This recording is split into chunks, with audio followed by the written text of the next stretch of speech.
நெடுஞ்சாலைத்துறையில் நிதி இல்லாத நிலையில பல பணிகளுக்கு இப்போதே டெண்டர் விட்டு கையூட்டு வசூலிக்கும் நோக்குடன் திமுக அரசு மேற்கொண்டுள்ள இந்த நடவடிக்கை கண்டிக்கத்தக்கது அப்படின்னு பாமக தலைவர் அன்புமணி தெரிவிச்சிருக்காரு. பாமக தலைவர் அன்புமணி வெளியிட்டுள்ள சமூக வலைதள பதிவுல, தமிழ்நாடு அரசின் நெடுஞ்சாலைத்துறை சார்பில் பிறப்பிக்கப்பட்டிருக்கும் ஜனவரி 14ஆம் தேதியின் வெளியிட்ட அரசாணை எண் 6 படி சென்னை, திருவள்ளூர், திருவண்ணாமலை, திருவாரூர், மதுரை, திண்டுக்கல், விருதுநகர், ராமநாதபுரம் உள்ளிட்ட மாவட்டங்கள்ல 312.48 கிலோமீட்டர் நிலத்திற்கான 80 சாலை பணிகளை 2000 கோடி செலவுல மேற்கொள்வதற்கான சிறப்பு நிர்வாக அனுமதி வழங்கப்பட்டிருக்கு. இதன் நோக்கம் கட்டமைப்பு பணிகளை மேற்கொள்ள வேண்டும் என்பது அல்ல, மாறாக ஆட்சி அதிகாரத்துல இருக்கும் கடைசி நிமிடம் வர இப்போதைய ஆட்சி காலத்தையும் கடந்து அடுத்த நிதியாண்டுல செலவிடப்பட வேண்டிய நிதியும் சுரண்டி முடிந்தவரை ஊழல் செய்யணும் அப்படிங்கிற பேராசைதான். இந்தியாவிலேயே மிக மோசமான ஊழல் ஆட்சி திமுக ஆட்சி தான் என்பதற்கு இதைவிட சிறந்த எடுத்துக்காட்டு இருக்க முடியாதுன்னு தெரிவிச்சிருக்காரு அன்புமணி. ஒவ்வொரு துறையின் சார்பிலும் ஒவ்வொரு ஆண்டும் பல பணிகளை நிறைவேற்ற இலக்கு நிர்ணயிக்கப்படுவாங்க. பல நேரங்கள்ல அவற்றில் சில திட்டங்களை செயல்படுத்த நிதி இருக்காது. அத்தகைய சூழல்ல அந்த திட்டங்கள் அடுத்தடுத்த ஆண்டுகள்ல நிதி ஒதுக்கி செயல்படுத்தப்படுவதுதான் நடைமுறைன்னு சொல்வாங்க. அதே போலதான் நெடுஞ்சாலை துறைகளுமே ஏற்கனவே அறிவிக்கப்பட்ட பல திட்டங்களை செயல்படுத்துவதற்கு நிதி இல்லை. இந்த திட்டங்களுக்கு அடுத்தடுத்த ஆண்டுகள்ல நிதி ஒதுக்கப்பட்டு செயல்படுத்தப்படுவாங்க. ஆனா அவ்வாறு அடுத்தடுத்த ஆண்டுகள்ல செயல்படுத்தப்படவுள்ள 2000 கோடி மதிப்பிலான 80 சாலை திட்டங்களுக்கு இப்போதே டெண்டர் விடுவதற்காகத்தான் திமுக அரசு சிறப்பு நிர்வாக அனுமதியை முன்கூட்டியே வழங்கியிருக்காங்க.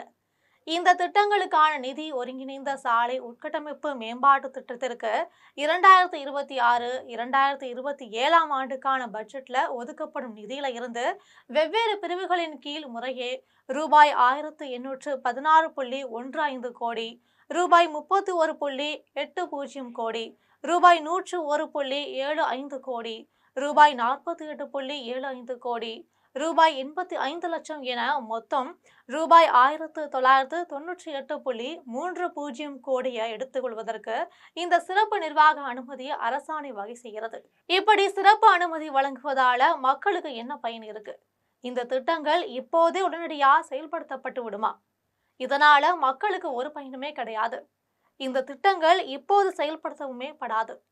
மாறாக 2026-2027 ஆண்டிற்கான நிதிநிலை அறிக்கையும் நெடுஞ்சாலைத்துறைக்கான மானிய கோரிக்கையும் சட்டப்பேரவையில நிறைவேற்றப்பட்ட பிறகுதான் இந்த திட்டங்களுக்கான நிதியை பெற முடியும்.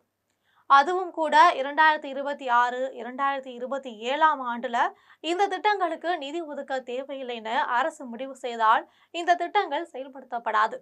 இதுதான் அரசு திட்டங்களுக்கான செயலாக்க நடைமுறை. அப்படி பார்க்கும் பொழுது நிதியே இல்லாத திட்டங்களை செயல்படுத்த சிறப்பு நிர்வாக அனுமதி எதற்காக பெறப்படுது? ஊழல் செய்வதற்காக தான் என்று நெடுஞ்சாலைத்துறைகள் பணியாற்றி ஓய்வு பெற்ற உயரதிகாரிகள் குற்றம் சாட்டுறாங்க.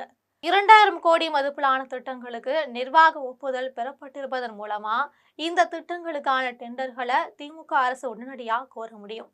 முன்கூட்டியே அரசாணை பிறப்பிக்கப்பட்டிருப்பதன் மூலமா இந்த டெண்டர் நடைமுறைகளுக்கு தேர்தல் நடத்தை விதிகள் ஒரு தடையா இருக்க முடியாது.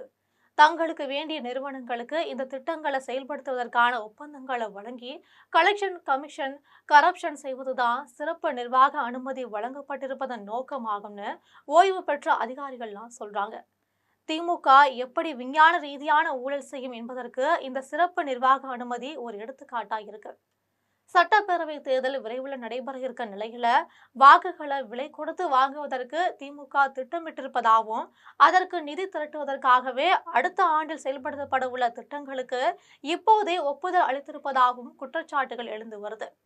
பிப்ரவரி மாதம் 3வது வாரத்துல சட்டப்பேரவை தேர்தலுக்கான அறிக்கை வெளியிடப்படும்னு எதிர்பார்க்கப்படுது. அதோட திமுக அரசின் அதிகாரம் முடிவுக்கு வந்துவிடும். சட்டப்பேரவை தேர்தலில் வெற்றி பெற்று ஆட்சிக்கு வரும் கட்சிதான் அடுத்த ஆண்டுக்கான திட்டங்கள் குறித்து முடிவெடுக்க முடியும். அப்படி இருக்கும்போது ஊழலை மட்டுமே ஒற்றை நோக்காக கொண்டு திமுக இப்படி செய்வதை அனுமதிக்க முடியாது.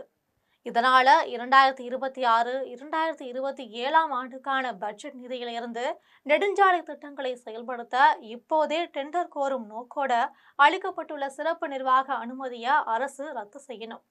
80 சாலை பணிகளுக்கு டெண்டர் கோரும் நடைமுறையை திமுக அரசு கைவிடணும். இதை செய்ய மறுத்தால் தேர்தலுக்கு பிறகு அமையும் புதிய அரசில் இந்த ஒப்பந்தங்கள் ரத்து செய்யப்படும்னு பாமக தலைவர் அன்புமணி தெரிவிச்சிருக்காரு.